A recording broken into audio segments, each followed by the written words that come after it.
Mesdames et messieurs, merci de nous faire confiance. Décryptage nouveau numéro. L'opposition congolaise a fait quelques propositions dites alternatives par rapport justement au calendrier électoral global publié par la Commission électorale nationale indépendante. Une vingtaine d'acteurs politiques de l'opposition, dont Gabriel Mokia Mandembo de MDECO, était donc reçu par le vice-président de la centrale électorale pour justement remettre ces documents. Le MMO, vous avez été au courant de cette actualité. Je reçois Gabriel Mokia, qui est le président national de MDECO. Avec lui, on parle de cette actualité. Gabriel Mokia, bienvenue.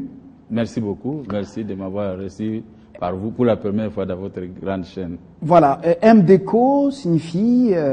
Mouvement des démocrates congolais, un parti politique de l'opposition. Vous êtes dans l'opposition, ça fait plusieurs années. Qu'est-ce qui explique votre constance? Vous n'avez pas traversé... on ne vous soupçonne pas justement comme étant ceux qui rampent les murs pour chercher les chop-chop. Au contraire, vous avez fait plusieurs fois la prison. Qu'est-ce qui explique votre constance? C'est la même chose comme quand j'avais commencé le commerce des cafés en 1987. Je suis resté constant jusqu'à devenir exportateur comme les gens que j'ai fréquentés. C'est la même chose depuis 1996. Je suis entré dans l'opposition. Jusqu'à aujourd'hui, je reste constant. Et je resterai toujours constant jusqu'à conquérir le pouvoir. Vous êtes entré dans l'opposition pour protéger vos avoirs, votre fortune que vous avez amassée dans le commerce du café ou à l'époque du maréchal, ou bien par conviction pour un projet de société en faveur de ce peuple? Vous savez, auparavant, depuis 1986, j'étais président du conseil d'administration du journal Epanzamakita. De là, j'ai pris le goût d'être dans l'opposition, du pouvoir. Mais depuis les années 70, j'avais pris le goût avec la politique française.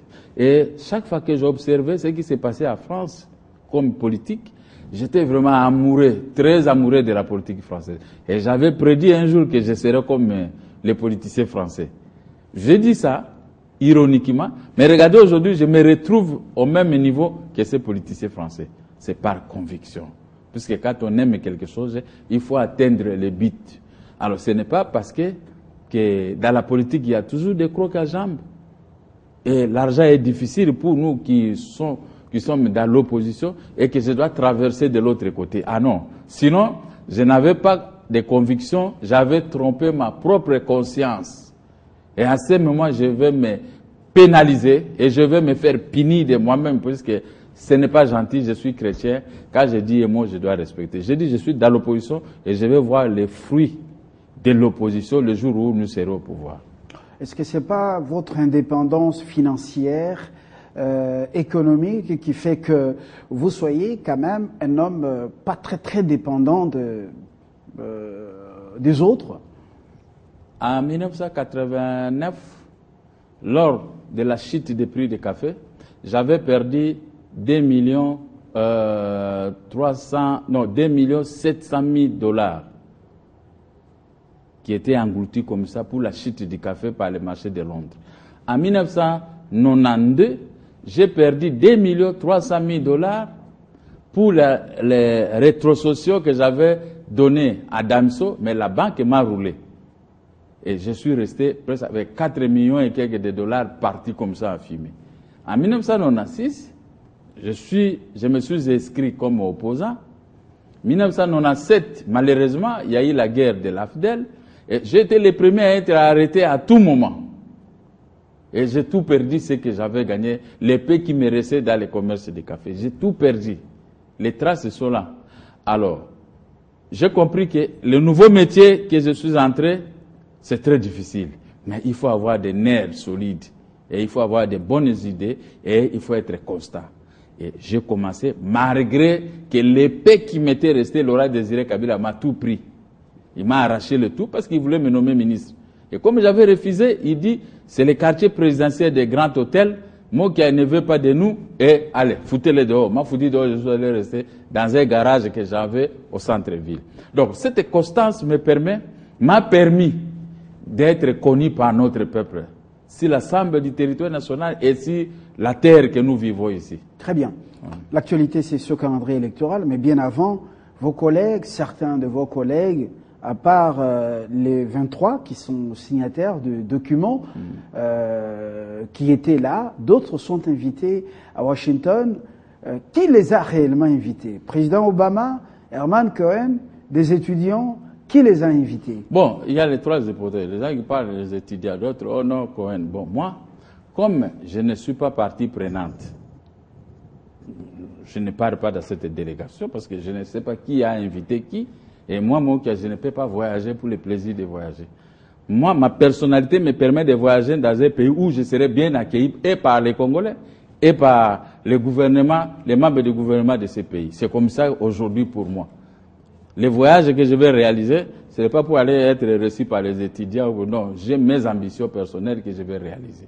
Alors, comme ça c'est une marmite d'autrui, des opposants qui voyagent, je ne sais pas pourquoi et je ne peux pas parler. Parce qu'aujourd'hui, j'ai appris beaucoup de choses. Il y a qui ont été invités pour les églises de déjeuner de prière. Ce qui se passe au Grand Hôtel, vous connaissez, c'est Rubero qui organise des déjeuners de prière.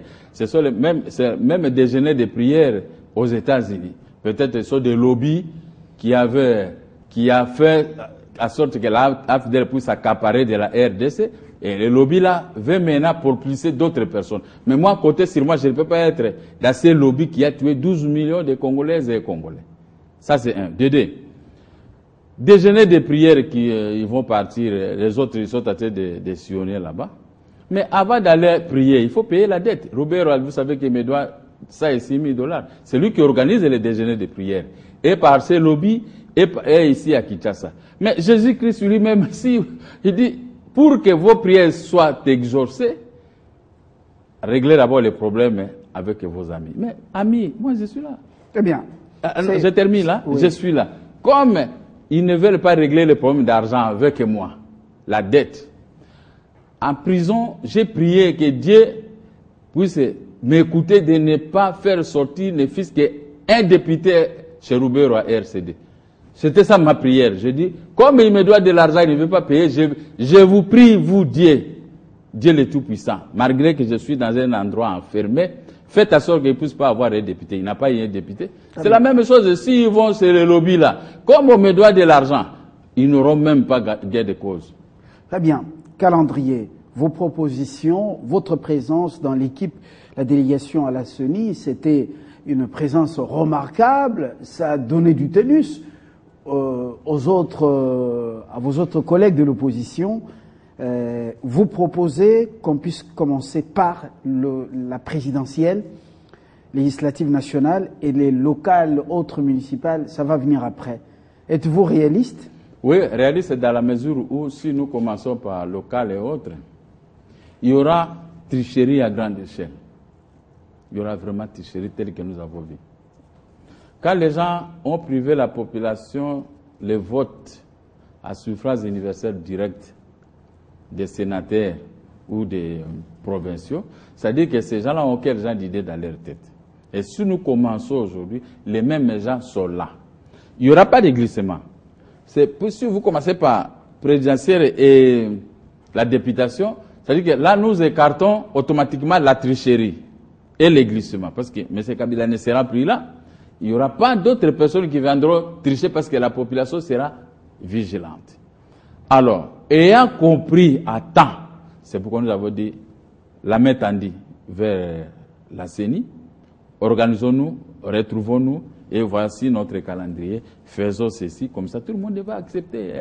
Il y aura des élections libres, démocratiques et transparentes. Bon, si vous nous refusez, c'est que vous avez d'autres idées à tête. Mais curieusement, vos propositions dites alternatives rencontrent également ou sont curieusement la copie conforme de la demande des puissances occidentales. Comment expliquer cette coïncidence? Mais c'est cette puissance qui a permis à ce que Mais c'est Kabila puisse faire un marche en arrière, ne puisse pas accepter un volte-face contre la communauté internationale et contre nous les opposants. Vous avez suivi, il voulait faire un tricage. Et je suis sorti du créneau pour dire qu'on ne doit pas réviser de cette façon la loi électorale parce que nous avons fait barrage à la révision constitutionnelle. Le peuple congolais est témoin de ce que moi j'ai fait avec les amis. Je suis sorti, j'ai dit non, il n'y aura pas de la révision constitutionnelle pour telle raison. Mais ce Kabila a échappé et maintenant ils ont donné l'ouverture à la loi électorale, et donc on avait utilisé ces sangas. Et quand j'ai attaqué ces sangas, Denis Sesanga a refusé, il s'est démarqué, il a abandonné les projets, et même ils ont récupéré ça de leur façon, ils ont fait les toilettages pour aller déposer. Mais vous avez compris ce qui s'était passé. C'est-à-dire que, voilà, c'est ça qu'on appelle la constance dans l'opposition. Justement, je reviens à ma préoccupation. Qu'est-ce qui fait que ce calendrier global, une fois publié, salué par la communauté internationale, et puis après, la communauté internationale parle des priorités en termes des scrutins présidentiels et les scrutins législatifs donc nationaux. Et curieusement, c'est l'opposition qui commence à relayer le même message. Comment expliquer? Pourquoi ça? Parce que vous êtes en connivence avec la communauté internationale. Les grandes puissances vous utilisent pour atteindre leur objectif et après vous rejetez comme on rejette. Non. Les grandes puissances veulent que la RDC puisse décoller économiquement et que la RDC puisse sécuriser leurs sujets. Vous savez, aujourd'hui, il y a un nombre important de Congolaises et Congolais qui sont éparpillés dans le monde.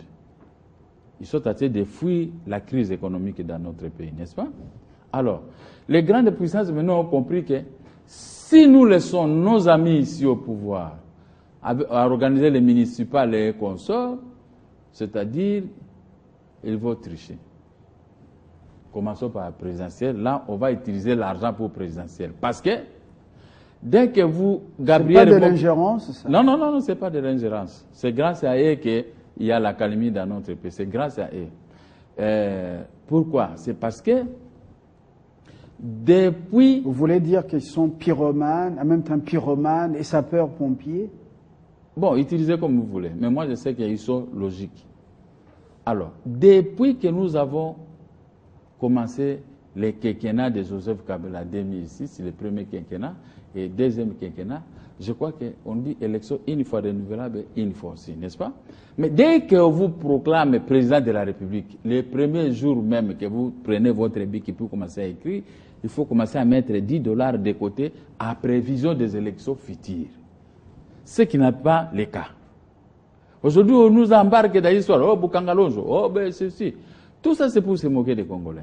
Excusez-moi, je ne suis pas contre les pouvoirs à place, parce que je ne peux pas être contre le pouvoir. Le pouvoir a l'obligation de me protéger, de vous protéger, de protéger les peuples. Mais je peux seulement apporter quelques correctifs pour l'intérêt général de notre pays. Alors, ils n'ont jamais mis de l'argent de côté pour l'organisation des élections. La communauté internationale, je suppose, va participer, contribuer même à 80% pour l'organisation de ces élections, avec cette manne, sachant très bien qu'en 2017, si Mokia ou quelqu'un d'autre, il y a plusieurs candidats cités, si quelqu'un d'autre parmi nous prenait le pouvoir, ils vont organiser correctement les élections restantes dans notre pays. Mais si le pouvoir à place se mettait nous au pouvoir, excusez-moi la tautologie, il n'y aura pas organisation correcte des élections. C'est pourquoi il faut le bloquer par la tête. Après, on va descendre. Nous qui vont accéder demain aux destinées de ce pays, nous allons faire ce que vous tenez chaque jour comme discours dans vos micros. Nous allons nous comporter en hommes d'État et aux gens épis de justice pour pouvoir mettre de côté de l'argent